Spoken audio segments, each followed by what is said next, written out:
Hello, welcome to my guide on how to play, or more specifically how I play, Shaco the Demon Jester in the game League of Legends. Shaco is a melee assassin whose main goal is to set traps for people, then catch them in those traps, obliterate the enemy's main source of damage, and get out. He's easily able to do this because of his abilities.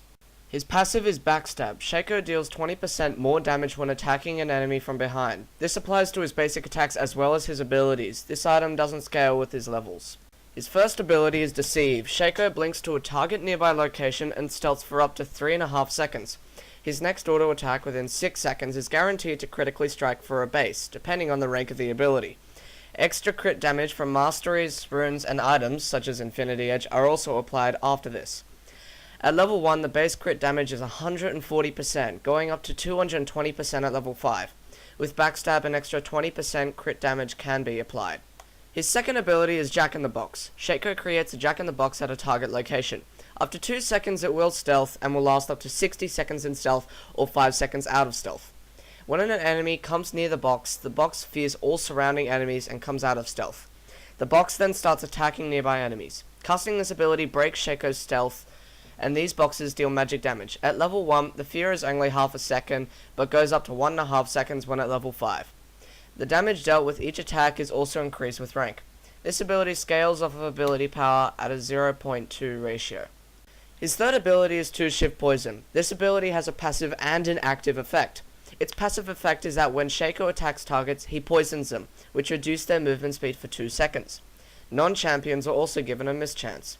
Both the slow and mischance are increased by rank. When activated, Shaco throws a dagger at an enemy, dealing magic damage and applying the slow for 3 seconds. When this ability is on cooldown, the passive is not active. This ability scales off of both attack damage and ability power at a ratio of 1 for both. Shaco's fourth and final ability is Hallucinate. When activated, Shaco becomes stealth and untargetable for half a second. After this, he creates a clone of himself that will last up to 18 seconds. This clone can be controlled by the user. This clone deals 75% of the real Shaco's damage and receives 50% extra damage. This clone also deals 50% damage to towers and inhibitors. After the 18 seconds, or when the clone is killed, it will explode, dealing magic damage to surrounding enemies. This ability scales off of ability power with a ratio of 1. Because of Shaco's ratios, most people prefer to play him AP, but since I prefer to play him AD, this guide will be about how to play him while building attack damage instead of ability power. Shaco can play in almost any lane. He is able to go top, though I've never seen it, go mid, though I haven't seen that done often, go support, which is when it is preferred to go AP, and go jungle, which is his main area and the area this guide will be focusing on. For runes, I tend to go 5 armor penetration marks, 4 attack damage marks, 9 armor seals, 9 attack damage glyphs, 1 armor penetration quintessence, and 1 attack damage quintessence. This rune page is my generic AD page, so this page can be changed according to your own needs, but since I love having that extra boost of damage, this is what I run. Pretty self-explanatory. For Masteries, I go 21-9-0. I take a point increasing my summoners in both the offensive and defensive trees, while taking cooldown reduction and minion damage in offense, with all the main offensive Masteries.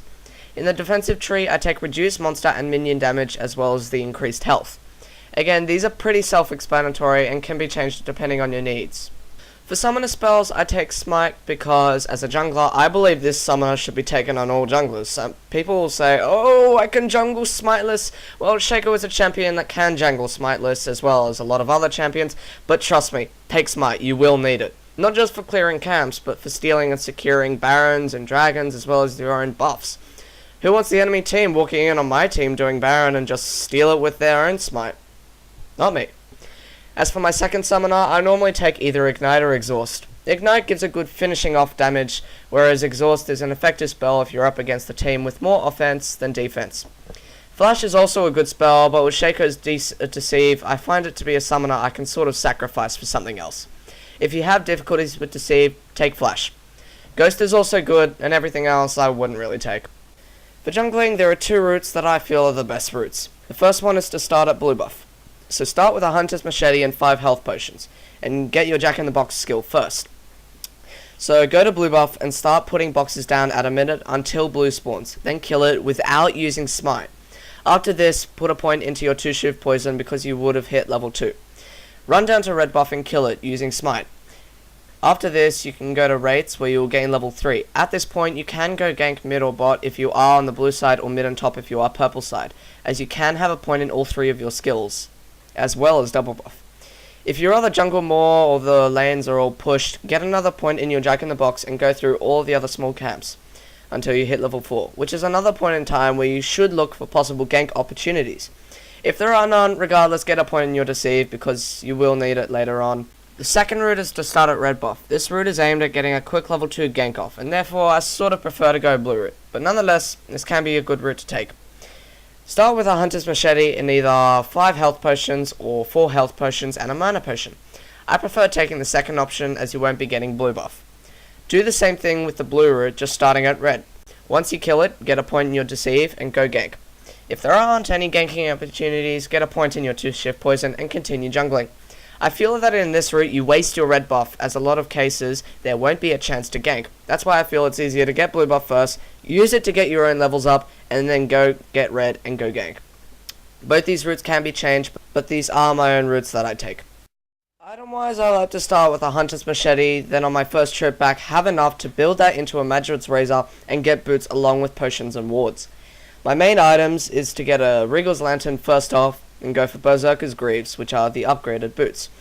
After this, I'll go straight for an Infinity Edge, which works well with Deceive, then go for a Bloodthirster and Static Shiv. After these items, it's best to look at your opposing team as well as how you're going yourself. If you're going well and they're all squishy, you can go for more damage items such as a Phantom Dancer and Trinity Force, but if you feel you are taking too much damage, a Guardian Angel and Banshee's Veil can go well. Alternately, you can get a Warmogs and then an Atma's Impaler. This gives you tankiness, as well as some extra damage, as well as some extra crit chance. Once again, this build can be interchangeable depending on your own needs. I get my Jack in the Box to level 3 first for the purposes of jungling and having a good enough view against enemies. After this, it's up to personal preference. I mean, you can max your Jack in the Box first, though I tend to max either my Deceive or 2 Shift Poison, normally my Deceive first. Get a point in your ultimate whenever you can, obviously. Thanks for watching this basic guide on how to play Shaco. Just a little bit closer. This music isn't mine, it's Boss Panda's. Go check out his channel, it will be in the description.